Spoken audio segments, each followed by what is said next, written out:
గెలుపు సునాయాసం అయినా ఏమాత్రం అలసత్వం వద్దు. పెయిడ్ సర్వేలతో బీఆర్ఎస్ తప్పుడు ప్రచారాలు వాటిని తిప్పికొట్టండి. కాంగ్రెస్ సర్కారు చేసినటువంటి అభివృద్ధి సంక్షేమాన్ని క్షేత్రస్థాయికి వెళ్లి వివరించండి. జూబ్లీహిల్స్ గెలుపు ప్రభుత్వానికి మంత్రులకు కీలకమే.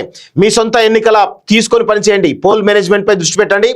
ఎవరి పనితీరు ఎలా ఉందన్నది అధిష్టానం చూస్తోంది. మంత్రులతో సీఎం 100 ఓట్లకు ఒక బూత్ స్థాయి ఏజెంట్ను పెట్టాలని రేవంత్ రెడ్డి దిశానిర్దేశం. ప్రచార సమన్వయం కోసం కోఆర్డినేషన్ కమిటీ ఏర్పాటు అంటూ చూస్తా ఉన్నాం. సో ఇక్కడ బూత్ 100 ఓట్లకు ఒక బూత్ ఏజెంట్ నియమించాలని చెప్పేసి అన్నారు కదా.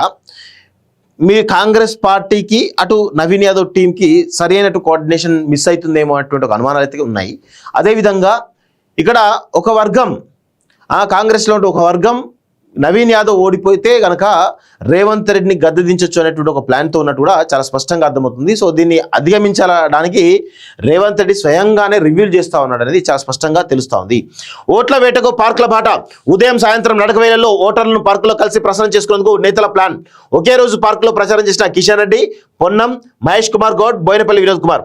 500 రోజులు అయితే రాష్ట్రంలో కేసీఆర్ ప్రభుత్వం హైడ్రా అరాచకాలకు పాల్పడుతుంది. హైడ్రా బాధితులకు బీఆర్ఎస్ తోనే న్యాయం. కేటీఆర్ సన్న బియ్యం పథకాన్ని రద్దు చేసే దమ్ముందా? ముఖ్యమంత్రి రేవంత్ కు కేంద్ర మంత్రి కిషన్ రెడ్డి సవాల్. కాంగ్రెస్ కు ఓటేయకపోతే బెదిరిస్తారా అని ఆగ్రహం అంటూ చూస్తా ఉన్నాం. సో కాంగ్రెస్ కు ఓటేయకపోతే బెదిరించడా లేదా పక్కన పెడితే ఇక్కడ విషయం ఏంటంటే బీఆర్ఎస్ పార్టీ చేస్తున్నటువంటి నీచ తుచ్చ రాజకీయాలు ఏవైతే ఉన్నాయో నిజంగా రాజకీయాలను కంపు చేసే విధంగా కనబడతా ఉన్నాయి. రాజకీయాల దిగజారుతనం కనబడతా ఉంది. ఆ కేటీఆర్ అయితే నిజంగా దిగజారిపోయి వాడు ఏం చేస్తాడో నాకు తెలిసి మానసికంగా వాడికి పిచ్చిలేసినట్టున్నది కేటీఆర్కి.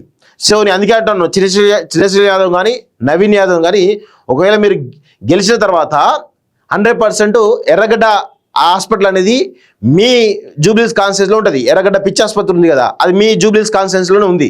దయచేసి ఆ ఎర్రగడ్డ హాస్పిటల్లో మీ ఖర్చులతోటి రూపాయో తృణమో ప్రాణమో లేకపోతే మీ ఆస్తులు అమ్మైనా సరే దయచేసి ఆ కేటీఆర్ను ఆ పిచ్చి ఆసుపత్రిలో చేర్పించండి. దయచేసి చేర్పించి వాడికి ఉండేటువంటి పిచ్చి వల్ల తెలంగాణ రాష్ట్రం మొత్తం సర్వనాశనం అవుతా ఉంది.